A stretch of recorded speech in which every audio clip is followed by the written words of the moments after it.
స్తోత్రం. ఈ యొక్క సందేశంలో నేర్చుకోవాల్సిన అతి ప్రాముఖ్య విషయం ఏముందంటే, దావీదుగా అవ్వడానికి కారణము దావీదు కాదు, దేవుడు. దావీదును నిలబెట్టింది దేవుడు. దావీదు యొక్క యుద్ధాలు చేసింది దేవుడు.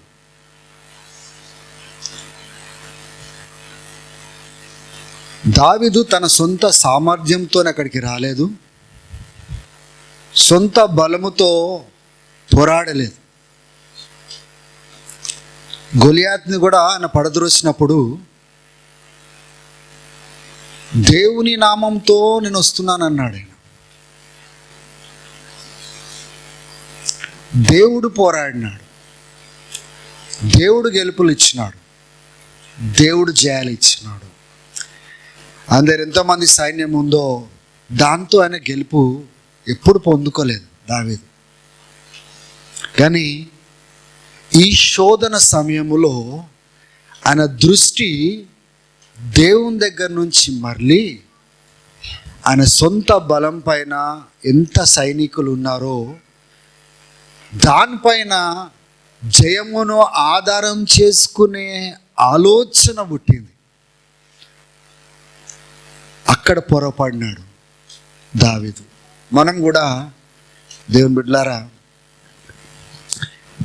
వాట్ ఎవర్ వి ఆర్, మనం ఏమై ఉన్నామో దేవుడు ఏదైతే చేస్తున్నాడో మనల్ని బట్టి కాదు, మనం చేయగలుగుతామని కాదు. ఆయన మనతో పాటు ఉన్నాడు, మనకంటే ముందు ఆయన వెళ్తున్నాడు, ఆయన చేస్తున్నాడు గనుక ఏవైతే జరుగుతున్నాయో అవి జరుగుతూ ఉన్నాయి. ఆమేన్, హల్లెలూయా. నిర్గమకాండంలో 30వ అధ్యాయంలో ఒక విషయము దేవుడు మోషేకు చెప్పినాడు. 12వ వచనంలో, ఎప్పుడైనా కానీ ఇశ్రాయేలీయుల్ని నువ్వు కౌంట్ చేసే పరిస్థితి వస్తే నువ్వేం చేయాలంటే ఒక్కొక్కలకు ప్రతిగా నీవు ఒకటి చెల్లించాలి, అటోన్మెంట్ ఇవ్వాలి వాళ్ళ కోసము. అటోన్మెంట్ అంటే ప్రాయశ్చిత్తముగా వాళ్ళపైన శిక్ష రాకుండా, తెగులు రాకుండా నువ్వేం చేయాలా, ఒక్కొక్కరు వాళ్ళు ఇంత చెల్లించాలి, ఇది ప్రతిగా చెల్లించాలి అని స్పష్టంగా దేవుడు చెప్పినాడు. లేకపోతే తెగులు వచ్చేస్తుందని దేవుడు ముందుగానే మోషే ద్వారా ఒక వచనం చదువుకుందామా? 30:12. ఇక్కడ ఒక పాయింట్ ఉంది, ఇది మనం చాలా మటుకు we don't consider it. Why was God punishing other people? ఒకటి, దావీదు యొక్క అవిధేయత అక్కడ ఉంది. రెండోది, నిర్లక్ష్యత కూడా ఉంది అక్కడ. చదవండి. మరియు యెహోవా మోషేతో ఇట్లా నేను 30వ అధ్యాయము 12వ వచనం ఏమనుంది అక్కడ? నీవు ఇశ్రాయేలీయులను లెక్కింపవలెను, వారు లెక్కింపబడు వేలకు ప్రతివాడు యెహోవాకు తన ప్రాణ పరిక్రయ ధనము నిశ్చయించుకొనవలెను. తన ప్రాణముకు సంబంధించిన ప్రాయశ్చిత్తముగా వాళ్ళు టెంపుల్కి వాళ్ళు ఇవ్వాలి, ఆ యొక్క ఆలయానికి వాళ్ళు దేవునికి ఇవ్వాలి, అది అర్పణ చేసుకోవాలి. అలాగూ చేసిన ఎడల నీవు వారిని లెక్కించినప్పుడు వారిలో ఏ తెగులునో పుట్టదు. లెక్కించినప్పుడు తెగులు పుట్టు అంటే లెక్కించడము తప్పు కాదు. I want to give some clarity here. లెక్కించడము తప్పు కాదు, దేవుడు ఆజ్ఞాపించినప్పుడు నువ్వు లెక్కించాలి, అది పాయింట్. అది దేవుడి స్తోత్రం చెప్పండి. ఇక్కడ దేవుడు ఆజ్ఞాపించలేదు ఒకటి. రెండోది, దేవుడు లెక్కించు అని చెప్తే ఏం చెప్తాడు దానికి తోడు? ఇగో ఒక్కొక్కరికి ప్రాయశ్చిత్తంగా వాళ్ళ ప్రాణముకు ప్రతిగా ఇది చెల్లించిన తర్వాతనే చెయ్యాలి అని చెప్తాడు దేవుడు కదా. కాబట్టి ఇక్కడ దావీదు యొక్క అవిధేయత ఎక్కడ ఉందంటే, దేవుడు చెప్పలేదు, ఈయన సొంతగా సాతాను ప్రేరేపణతో దేవుడు యుద్ధాలు చేయవాడు, దేవుడు నడిపించేవాడు, దేవుడు జయం ఇచ్చేవాడు అనే సంగతిని మరిచి ఈయన దగ్గర ఎంత బలగం ఉంది, ఎంతమంది సైనికులు ఉన్నారు. అందుకోసమే యోవాబుకు ఆజ్ఞాపిస్తే యోవాబు ఇష్టపడలేదు. ఆయన కొంతమట్టుకే ఆయన సంఖ్య ఆయన వెళ్ళి కౌంట్ చేసి కొంత వదిలేస్తాడు ఆయన, ఎందుకంటే ఇష్టపడలేదు. ఇది సరే అనిపించలేదు, ఆయనకే అనిపించలేదు, కానీ దావీదుకు మాత్రం అనిపించలేదు అట్లా. ఇక్కడ నేర్చుకోవాల్సిన విషయం ఏంటిదంటే, దేవుడు చెప్పలేదు, దావీదు చేయడానికి వెళ్ళినాడు. పాపం ఎక్కడుందంటే, దేవుని పైన ఆధారపడే దావీదు ఇప్పుడు సొంత సైన్యం పైన ఇంత సైన్యం ఉందా అనే ఆలోచనకు వచ్చినాడు. ఆయన యుద్ధాలు ఎప్పుడు కూడా చిన్నతనం నుంచి ఆ దినం వరకు పెద్ద పెద్ద యుద్ధాలు చేసినాడు ఆయన చిన్న చిన్న సైన్యముతో. కానీ విజయం వచ్చింది. ఎలా వచ్చింది? దేవుడు విజయాలు ఇచ్చినాడు, దేవుడు పోరాడినాడు, దేవుడు తన దూతలను పంపించినాడు. This is the message here. నువ్వు ఏమై ఉన్నావో, నీ దగ్గర ఏముందో దాన్ని బట్టి కాదు దేవుడు యుద్ధాలు చేసేది. నీ మధ్యలో జరిగే యుద్ధము అది యెహోవాది, ఆయనకే మహిమ చెల్లించాలి. There is no victory given to the children without God being present there. It is all about him. And David lost that sight. దావీదు చూపు పోగొట్టుకున్నాడు కాబట్టి పడిపోవడం జరిగింది.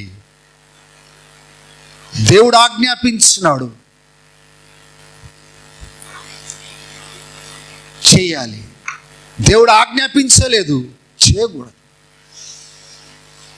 ఆ దేవుని దగ్గర నుంచి రాలేదు, ఆయన సొంతగా బహుశా ఎందుకు తలంచినాడో తెలియదు, ఎందుకు సాతాను ప్రేరేపణలోకి వచ్చినాడో తెలియదు, దేవుడు తనని అణచడం మొదలుపెట్టినాడు. అందుకోసమే అపోస్తులైన పౌలు కూడా 2 కొరింథీలో మాట అంటాడు, దేవుడు నాకు ఇచ్చిన ఆ ప్రత్యక్షతలను బట్టి నేను అతిశయిస్తానేమో అని నా శరీరంలో ఒక ముళ్ళును పెట్టినాడు. ఎందుకంటే నాలో అతిశయం రావద్దు, గర్వం రావద్దు, నేను అతిశయపడకూడదు, అణచడానికి, నా స్థానం నాకు చూపించడానికి దేవుడు ఒక ముళ్ళును పెట్టినాడు.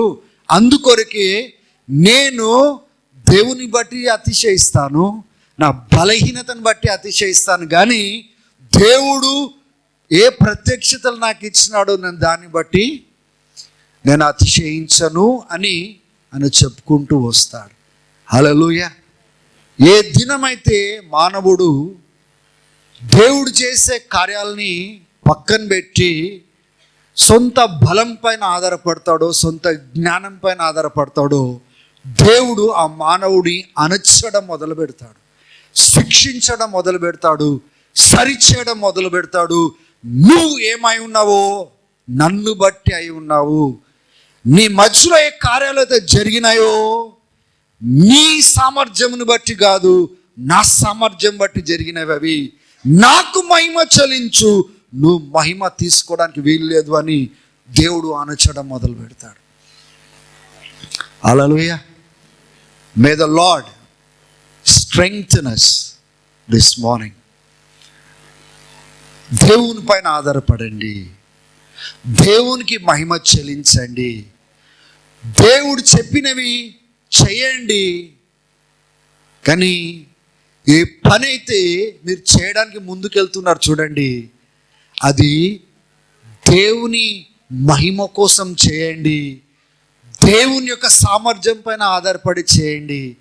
కానీ మీ దగ్గర ఎంత బలగం ఉందో, మీ దగ్గర ఎంత సైన్యం ఉందో, మీరేం చేయగలుగుతారో దాన్ని బట్టి ముందుకు సాగకండి. ఎందుకంటే శక్తి చేత కాదు, బలము చేత కాదు, సొంత జ్ఞానం చేత కాదు, సొంత బలము చేత కాదు, దేవుడు కార్యాలు చేసి నా ఆత్మ ద్వారా. అంటే God wants to do his work by His Spirit, and God wants to take the glory. ఆమేన్. మానవుడు తన స్థానం ఏంటిదో గ్రహించి దేవునికి మహిమ చెల్లించాలి. ఆమేన్. హల్లెలూయా. నేను ఇది చేయగలుగుతాను, అది చేయగలుగుతాను, నా దగ్గర ఈ టాలెంట్ ఉంది, నా దగ్గర ఈ సామర్థ్యం ఉంది అని ముందుకు సాగడం కాదు.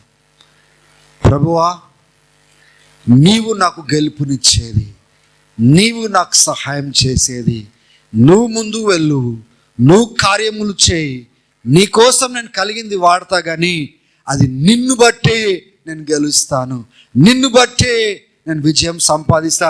నువ్వు వెళ్తేనే ఈ కార్యాలు జరుగుతాయి, నువ్వు ముందుకు సాగుతేనే మాకు విజయాలు వస్తాయి, నీ మూలంగానే జరుగుతాయి, నీకే మహిమ కలుగును గాక అన్నట్టుగా సంఘం కానీ సేవకులు కానీ మనం ముందుకు సాగాలి. హల్లెలూయా. నువ్వేమో చేయగలుగుతావు అన్నట్టుగా వెళ్ళినట్లయితే నువ్వు నీ పైన ఆధారపడుతున్నావు, దేవుని పైన కాదు.